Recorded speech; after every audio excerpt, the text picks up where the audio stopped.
السلام عليكم ورحمة الله وبركاته.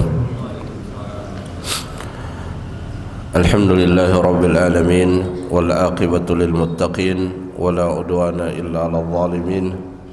أشهد أن لا إله إلا الله وحده لا شريك له وأشهد أن محمدا عبده ورسوله. اللهم صل على محمد وعلى آله وصحابته ومن صار على نهجه واهتدى بهديه واستنى بسنته إلى يوم القيامة.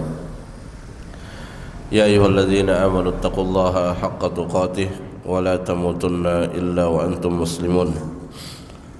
اللهم علمنا بما ينفعنا وانفعنا بما علمتنا وزدنا علما وتوفيقا والحقنا بالصالحين.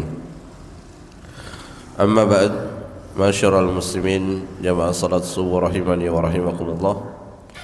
Alhamdulillah, kita bersyukur kepada Allah Azza wa Jal atas nikmat yang Allah berikan kepada kita. Dan saat ini kita sedang berada pada nikmat yang sangat istimewa, di mana kita dipertemukan dengan bulan Ramadan, kemudian diberikan taufik dan kemampuan untuk bisa melaksanakan ibadah-ibadah di dalamnya.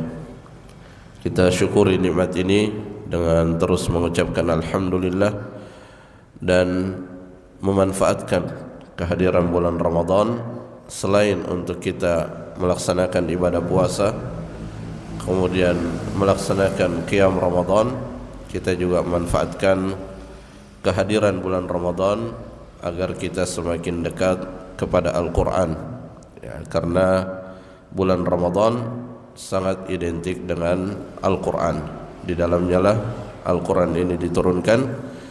Bahkan berdasarkan riwayat-riwayat kitab-kitab yang lain, ya, kitab-kitab suci yang lain, Allah Subhanahu wa taala juga menurunkannya pada bulan Ramadan. Dan pada pertemuan yang sebelumnya, salah satu yang kita tempuh agar kita dekat kepada Al-Quran, yaitu dengan kita mengenal Al-Quran, bukan hanya mengenalnya secara umum, tetapi kita berusaha untuk mengenal Al-Quran secara lebih detail agar tumbuh di dalam diri kita sebagai seorang muslim ketertarikan terhadap Al-Quran, minimal tertarik untuk membacanya, kemudian mempelajarinya, dan selanjutnya adalah mengamalkannya. Dan Allah Subhanahu wa taala telah memperkenalkan Al-Quran melalui Al-Quran itu sendiri, melalui kalamnya sendiri, yaitu dengan cara Allah menyebutkan nama-nama atau sifat-sifat yang melekat pada Al-Quran. Pada pertemuan yang sebelumnya kita telah menjelaskan, ya, salah satu sifat daripada Al-Quran sebagaimana disebutkan di dalam ayat Al-Quran, yahdi lillati hiya aqwam. Al-Quran itu memberikan kepada kita petunjuk menuju jalan yang lurus.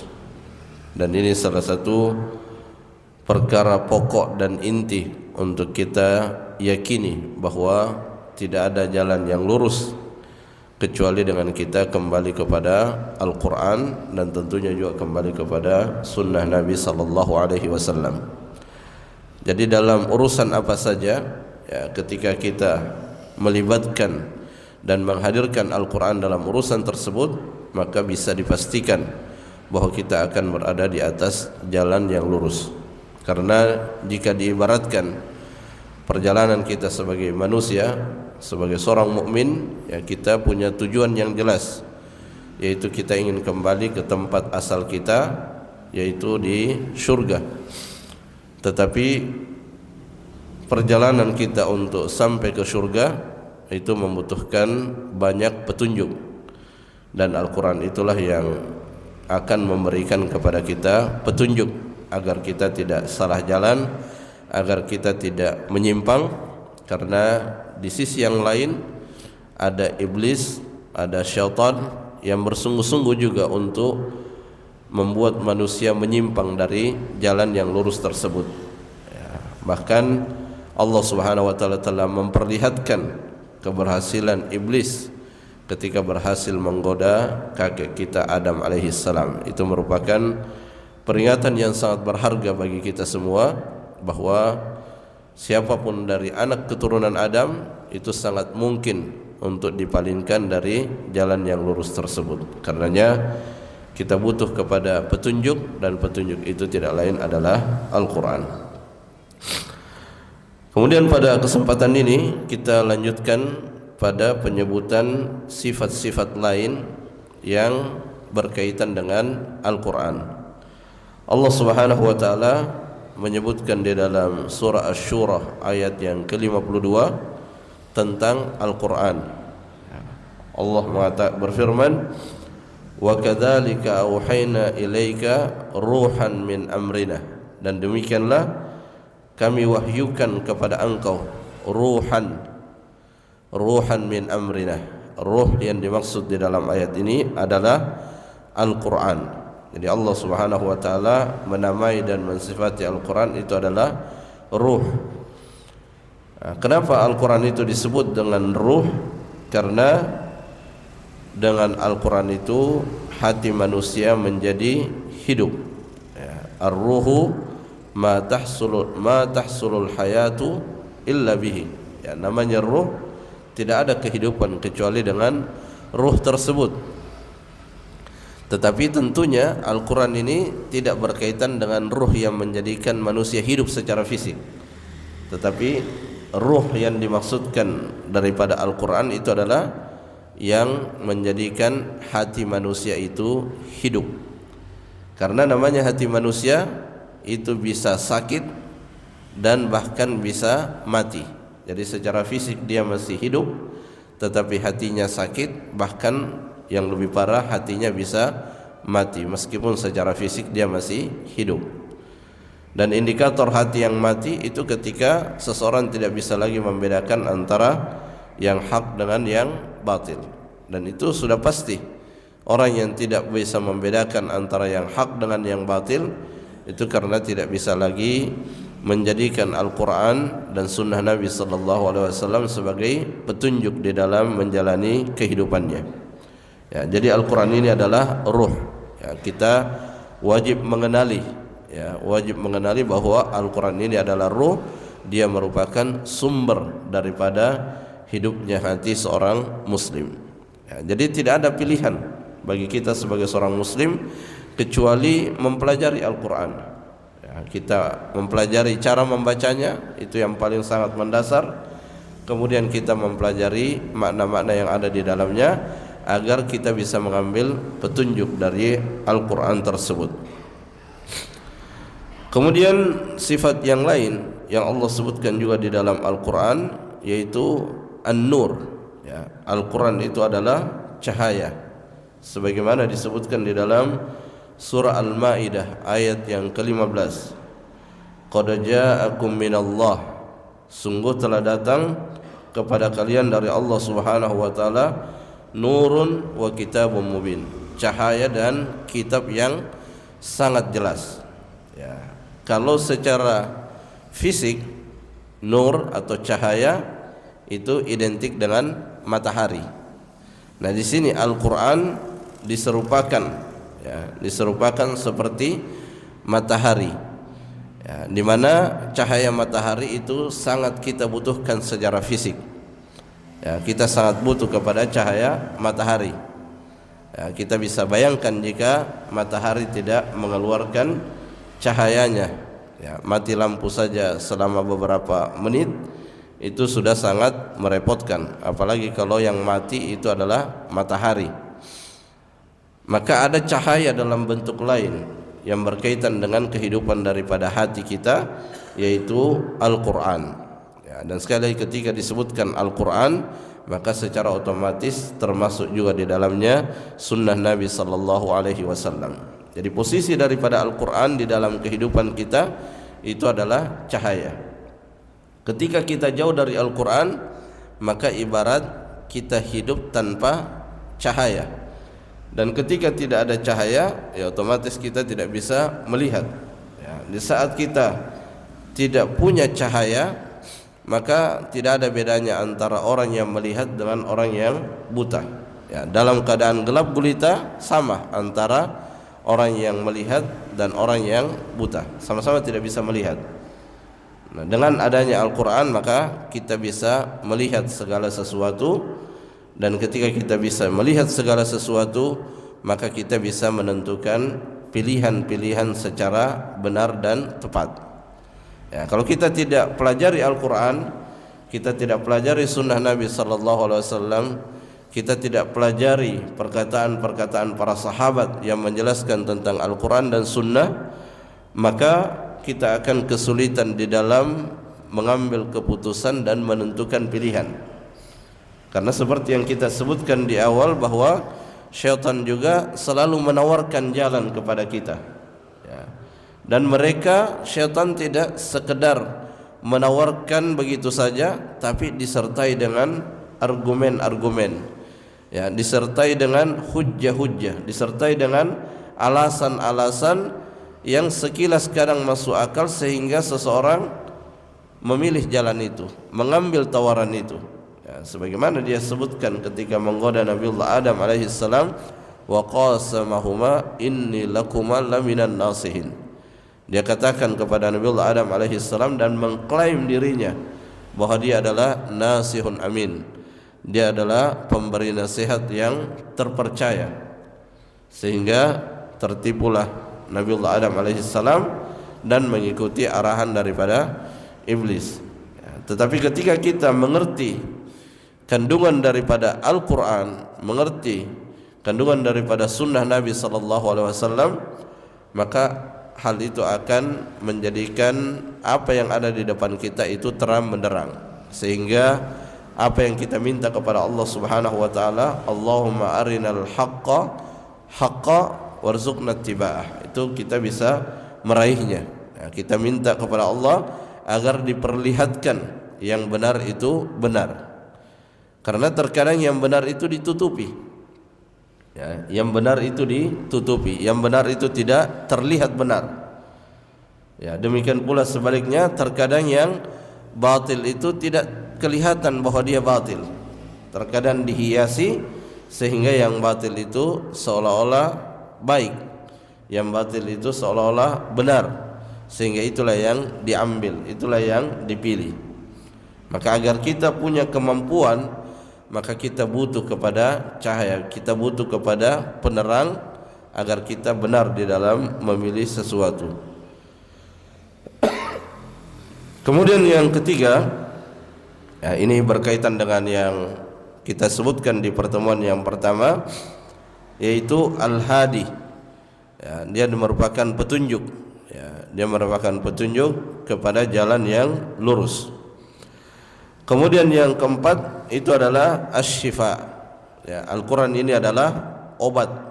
Ya, dia adalah obat, terutama obat untuk penyakit-penyakit hati. Ya, jadi yang sakit itu bukan hanya sakit secara fisik saja, tetapi yang paling parah itu kalau seseorang sakit hatinya. Ya, dan sakit hati yang dimaksud di sini bukan sakit hati sebagaimana yang terucap pada percakapan sehari-hari, ya, tetapi sakit hati yang dimaksud di sini adalah ketika kita melakukan suatu dosa sekecil apapun, maka itu akan menyisakan titik hitam di dalam diri kita, dan itu akan mengundang datangnya penyakit-penyakit, ya, seperti riya, seperti ujub, seperti hasad, ya, benci kepada sesama, hasad, tidak rela kalau orang lain dapat kenikmatan, ya, gelisah kalau orang lain dapat kenikmatan. Maka ini adalah penyakit-penyakit hati. Nah, salah satu yang bisa menyembuhkan, ya, menjadi sebab kesembuhan daripada penyakit hati yang ada pada seseorang itu dengan Al-Quran. Di antaranya adalah dengan membaca Al-Quran. Ya, karenanya Nabi SAW pernah menyampaikan bahwa salah satu zikir yang paling terbaik itu adalah membaca Al-Quran. Ya, ketika kita merasakan hati kita sedang gersang, hati kita sedang gelisah, hati kita terasa begitu mengeras, ya, tidak mempan oleh nasihat, ya, disampaikan kepadanya nasihat peringatan tapi tidak memberikan efek sedikit pun, maka itu adalah indikasi bahwa hati kita sedang bermasalah.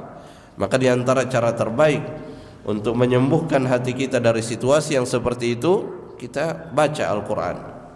Kita baca Al-Quran, kemudian kita pelajari maknanya. Jadi selalu tidak berhenti pada sebatas membacanya.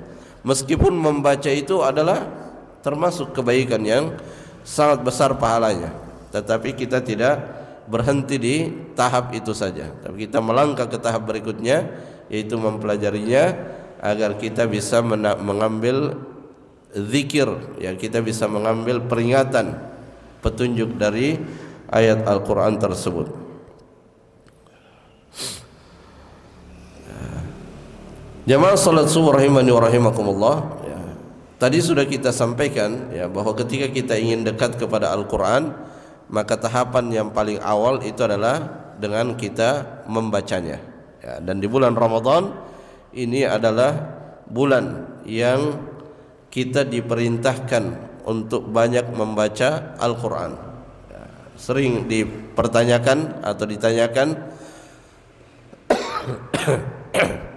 mana yang lebih baik antara membaca Al-Quran, menghatamkan Al-Quran, atau mentadaburi maknanya, ya. Maka para ulama yang sempat kita baca jawaban atas pertanyaan itu mengatakan bahwa lebih utama untuk memperbanyak menghatamkan Al-Quran tanpa meninggalkan untuk mentadaburi maknanya. Artinya memperbanyak membaca Al-Quran di bulan Ramadan ini salah satu amalan yang sangat dianjurkan, ya. Kita targetkan, ya, kalau bisa kita khatamkan sekali, 2 kali, 3 kali, atau mungkin bahkan bisa lebih daripada itu, maka kita lakukan, ya, karena pahala daripada membaca Al-Quran itu sudah tidak bisa dihitung, ya. Jangankan mau dihitung 30 juznya, menghitung 2 halaman saja berapa pahalanya itu sudah sulit bagi kita, karena yang Allah hitung dan nilai itu bukan per ayat, ya, tetapi yang Allah nilai itu per huruf, ya. Kita hitung saja hurufnya, kemudian dikali 10, bahkan bisa lebih daripada itu kelipatannya, maka kita sulit untuk menghitungnya.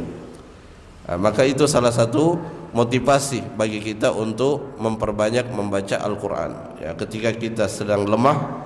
Dan itu sesuatu yang lumrah terjadi pada manusia. Kadang ada rasa lelah, ya, dalam melakukan kebaikan, itu ada siklusnya. Ada saat di mana kita sangat tinggi semangatnya, tapi ada saat juga di mana kadang semangat itu melemah. Nah, salah satu yang menguatkan kita untuk terus berbuat baik diantaranya dalam membaca Al-Quran itu dengan kita mengingat, ya, cara Allah Subhanahu wa Ta'ala dalam memberikan pahala kepada orang-orang yang membaca Al-Quran. Nah, di dalam ayat Al-Quran Allah Subhanahu wa Ta'ala juga menjelaskan, ya, beberapa keutamaan yang diberikan kepada orang-orang yang membaca Al-Quran, ya. Allah Subhanahu wa Ta'ala berfirman di dalam surah Al-Baqarah ayat yang ke-121, alladzina atainahumul kitab yatlunahu haqqa tilawati ulaika yu'minuna bih wa may yakfur bihi fa ulaika humul khasirun. Ya, asalnya ayat ini memang tertuju kepada ahlul kitab, ya, orang-orang yang kami berikan kepada mereka kitab, tetapi juga secara pesan dan pelajaran tertuju kepada umat Nabi Muhammad sallallahu alaihi wasallam. Nah, apa keistimewaan dan kelebihan yang Allah sebutkan pada ayat ini, yaitu yatlunahu haqqa tilawati. Dia membaca dengan sebenar-benarnya. Dia membaca Al-Quran dengan sebenar-benarnya. Artinya apa? Kita harus membacanya, ya, tidak mungkin seseorang membaca dengan sebenar-benarnya kecuali dengan terlebih dahulu membacanya, memperbaiki bacaannya, baru kemudian memahami maknanya dan mengamalkannya. Maka pada saat itulah seseorang dinilai sebagai yatlunahu haqqa tilawati. Kemudian yang lain, ya, keutamaan yang lain yang Allah sebutkan di dalam Al-Quran dengan kita membaca Al-Quran, selain daripada pahala yang besar yang kita dapatkan dari setiap hurufnya, ya, membaca Al-Quran juga itu adalah perisai yang akan menjaga kita, yang akan menjaga diri kita, ya.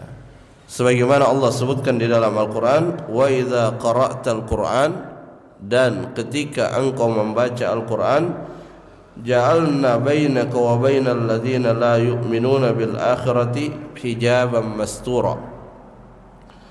Maka kami akan menjadikan, kata Allah Subhanahu wa taala, kami akan menjadikan antara engkau dengan orang-orang yang tidak beriman kepada hari akhirat hijaban mastura, hijab, pelindung yang akan menjaga dirimu dari keburukan-keburukannya.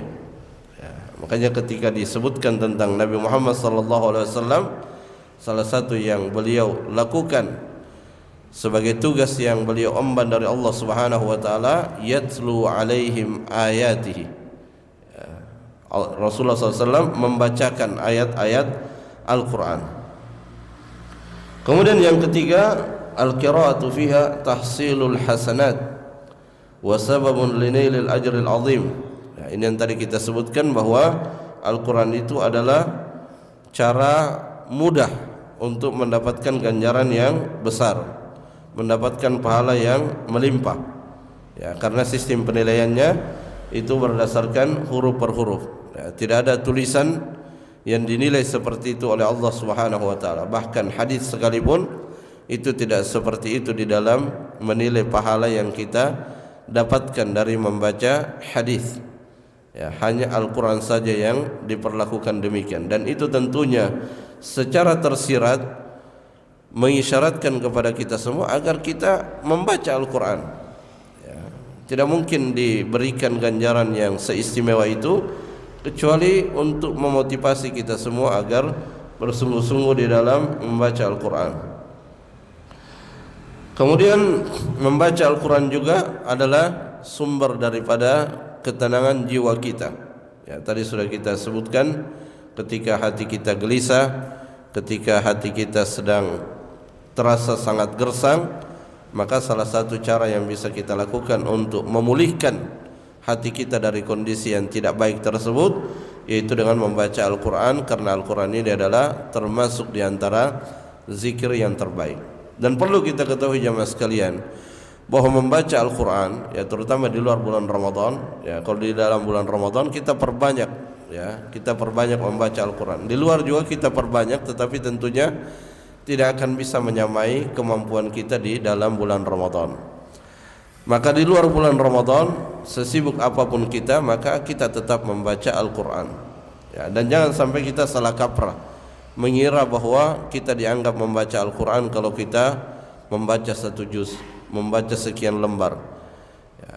Yang terpenting adalah bagaimana kita bisa membaca secara terus menerus, meskipun tidak banyak. Ya, mungkin ada yang punya kesibukan, habis salat subuh sudah harus bersiap-siap untuk bekerja. Ya, maka dia baca yang ma tayassara min. Ya, apa yang mudah baginya untuk dia baca. Jangan sampai karena merasa bahwa wah ini sedikit saja, lebih baik tidak usah. Itu bagian dari cara iblis untuk kita sama sekali tidak membaca Al-Quran. Ya, kita membaca Qul Huwallahu Ahad, kita membaca surah-surah yang sudah kita hafal, maka itu adalah bagian dari membaca Al-Quran. Dan yang tidak kalah pentingnya bahwa ketika kita melakukan suatu amalan dan amalan itu diterima oleh Allah Subhanahu wa taala, maka Allah akan menambahkan. Ya, Allah akan menambahkan. Jadi mungkin awalnya yang kita baca hanya memurajaah, mengulang-ulang surah-surah, misalnya dari surah Ad-Duha sampai surah An-Nas, atau dari surah Az-Zalzalah sampai surah An-Nas. Itu yang selalu kita baca, kita murajaah. Tetapi ketika Allah Subhanahu wa taala menerima amalan kita tersebut, maka insyaallah akan ada peningkatan. Ya, mungkin di tahapan berikutnya kita bisa membaca yang lebih banyak. Ya, makanya kita melihat di antara manfaat yang didapatkan oleh para penghafal Al-Quran, karena mereka sering membaca Al-Quran, maka ya mereka akhirnya terbiasa. Dan sesuatu yang sudah biasa kita lakukan ketika kita tinggalkan, maka akan menimbulkan sesuatu di dalam diri kita. Terasa ada yang hilang kalau kita tidak membaca Al-Quran. Jadi pada awalnya mungkin ada kesulitan-kesulitan, tetapi ketika sesuatu itu sudah dibiasakan, maka dia akan menjadi sesuatu yang mudah pada diri kita.